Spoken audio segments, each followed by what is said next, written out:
Max and the new kid? It was the beginning of a new school week, and Max was excited as he walked into his classroom. He loved school, especially because he had so many friends in his class. There was always something fun to talk about, whether it was the latest soccer match during recess or a cool new toy someone brought to show and tell. As Max took his seat, he noticed something different that morning.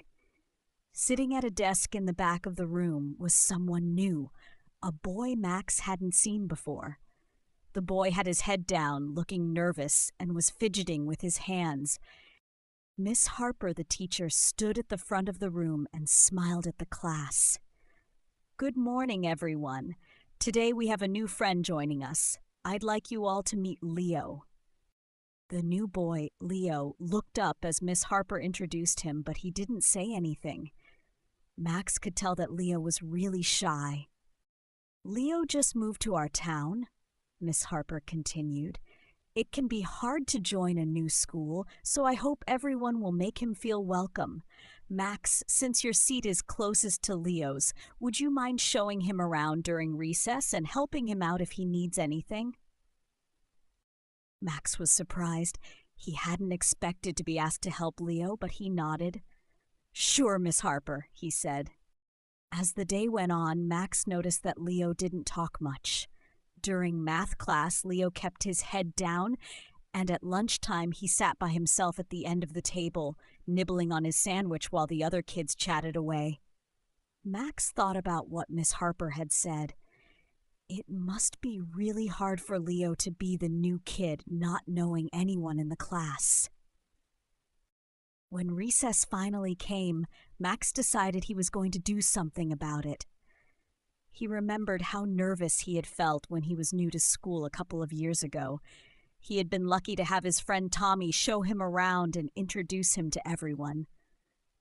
Now it was his turn to be that friend. Max walked over to where Leo was sitting on the bench by the playground. "Hey, Leo," Max said with a smile. "Do you want to play with us? We're about to start a game of soccer."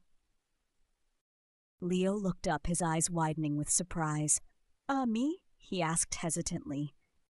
"Yeah, of course," Max replied. "Come on, I'll introduce you to the others." Leo hesitated for a moment, but then he nodded and stood up, following Max to the soccer field. Max waved to his friends who were already kicking the ball around. "Hey guys, this is Leo. He's new here, and I thought he could join us for the game." Tommy, Max's best friend, grinned and gave Leo a thumbs up. "Cool, we could use another player." One by one, the other kids said hello and welcomed Leo to the game. At first, Leo was a little unsure. He kept to the side, not saying much, and seemed nervous about joining in. But as the game got going, something amazing started to happen. Max passed the ball to Leo, and Leo gave it a gentle kick. Then another player, Sam, passed it to him again, and this time Leo kicked it with more confidence. Before long, Leo was running up and down the field, smiling as he got into the game. Max could see the change in Leo. He was having fun, and Max felt good, knowing he had helped Leo feel more comfortable. After recess, as the kids filed back into the classroom, Leo walked next to Max. "Thanks for letting me play," Leo said quietly. "I didn't think anyone would want to be friends with me." Max was surprised. "Why wouldn't we want to be friends with you?" he asked. "You're really good at soccer, plus everyone's new at some point. We're all happy you're here, sir." Leo smiled, looking relieved. "I was just nervous because I didn't know anyone."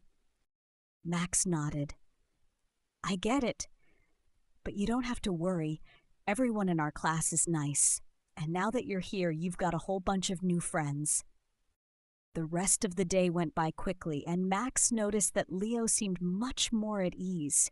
He raised his hand during class, chatted with the other kids at lunch, and even shared some jokes with Max and Tommy. By the end of the day, it was as if Leo had always been part of the class. As the final bell rang and everyone packed up their things to go home, Leo turned to Max. "Thanks again for today," he said. "I was really scared this morning, but you made it a lot easier." Max smiled and shrugged. "No problem. It's what friends do, right?" That night, as Max lay in bed, he thought about how different the day would have been if he hadn't reached out to Leo. Leo might have stayed shy and quiet, feeling left out. But because Max had taken the time to be friendly and include him, Leo was now part of the group, and Max had made a new friend too. Max realized that welcoming new people wasn't just about being polite. It was about showing kindness and making others feel like they belong. Whether someone is new to school or just having a tough day, a simple act of friendship can make all the difference. From that day on, Leo and Max became good friends, and whenever a new kid joined the class, Max made sure to introduce them to everyone, just like he had done for Leo. And the best part? Max had learned that helping others feel welcome not only made them happy, it made the whole class a friendlier, happier place for everyone.